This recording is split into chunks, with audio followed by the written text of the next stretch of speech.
we're tracking right now is that of the Transport Minister, Blade Nzimande, who's appealed to all parties involved in the negotiations aimed at ending the bus strike to urgently find a negotiated settlement. Well, this after thousands of commuters were left stranded early this morning as bus operations came to a screeching halt this morning across the country. Well, bus drivers have downed tools over a wage dispute with employers. They're demanding a 12% wage increase, whilst the employers are offering only 7%. In a statement, Nzimande said that parties involved must find a solution to make the bus industry a reliable, attractive and safe public transport mode. Well, throughout the course of the day, transport has been a particular concern for commuters, particularly in the morning as they were trying to get to work. It's just after 4 o'clock, so a number of people are already starting to try and make their way home, but without their usual bus transport, it's going to be quite a difficult journey. And let's cross now to our reporter, Chriselda Lewis, who's in central Johannesburg, just to get a sense of what that struggle looks like at this time. Chriselda, thanks very much for joining us. People are starting to make their way home, and I guess the queues at the taxi ranks are longer than usual at this time. Well, that's right, Peter. As we head towards peak hour traffic, the expectation would be that thousands of commuters who were left stranded this morning when the bus strike started would look for alternative transport, and certainly they have from this morning and into this afternoon as well, as they try to maneuver their way back to their residences.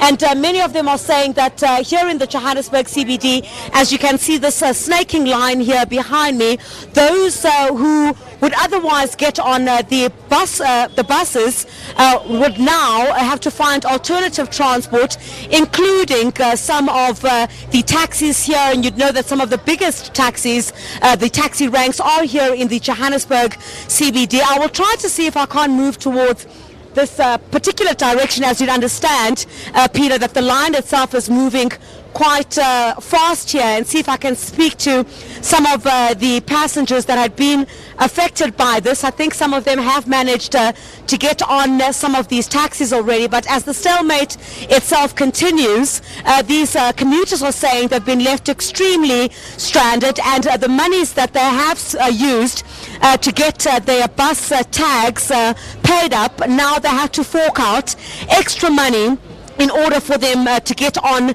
these taxis. The situation that you're seeing here at the moment, as everyone jostles to try and get on. Let me speak to this lady right now and get a sense from her. Ma'am, if we could just have a word with you for a few seconds. You're live. Okay, sisi mfuna ukukhuluma isiZulu ame ngizwe kube pheka ngapha ke sisi wami sizokhuluma nawe sisi ekseni nje usiyagibela sisi kodwa ekseni ubusoke kangakanani nje ngithengile i-tag on Monday, then from there amabhasi awasahambi, so angazi kumele kwenze njani and asazi nokuthi azohamba nini. Well, they're really trying to jostle and find their way into this taxi now. Basically, at this point, Peter, is that if you miss your spot, you have to go right back to the back of the line again. Hence, the lady couldn't speak to us much, but she is saying that they did buy their bus tags. They woke up this morning and also found out that this bus strike would start this morning, and they have absolutely no idea when it is going to end, but they are saying that they're highly inconvenienced at this stage. You can also see the line snaking towards this direction here, where many of the other commuters, while some of them are regular taxi commuters, there are some of them amongst these are those who regularly get on the bus. So at this stage, no indication. We saw that statement coming from the minister a bit earlier on, Blade Nzimande, where he said while they're not part of the negotiations, they're hoping for a speedy resolution to this particular issue. As you know, that the unions are saying that they're not going to let down on their demand of 12%, while the employer is saying that they're only willing to give 7% at this stage.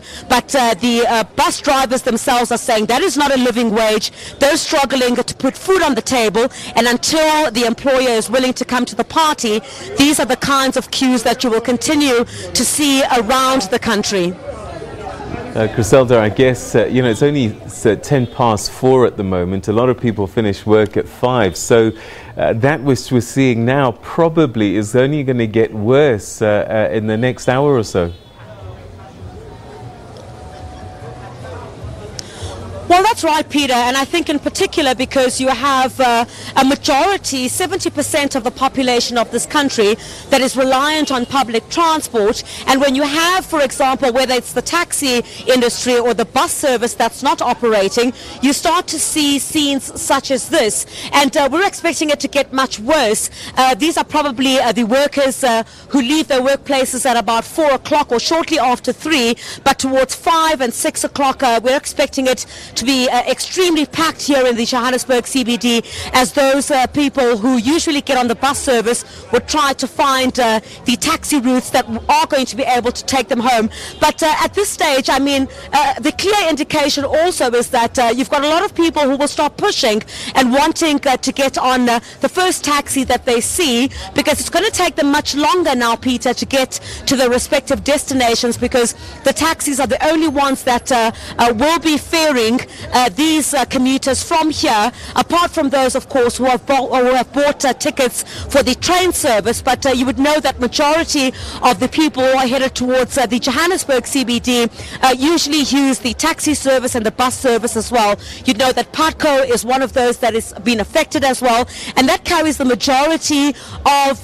the residents who work in town from areas such as Soweto. So you'd have many of the people who would now have to find alternative transport in many of the biggest taxi ranks here in the Johannesburg CBD to try and make their way home.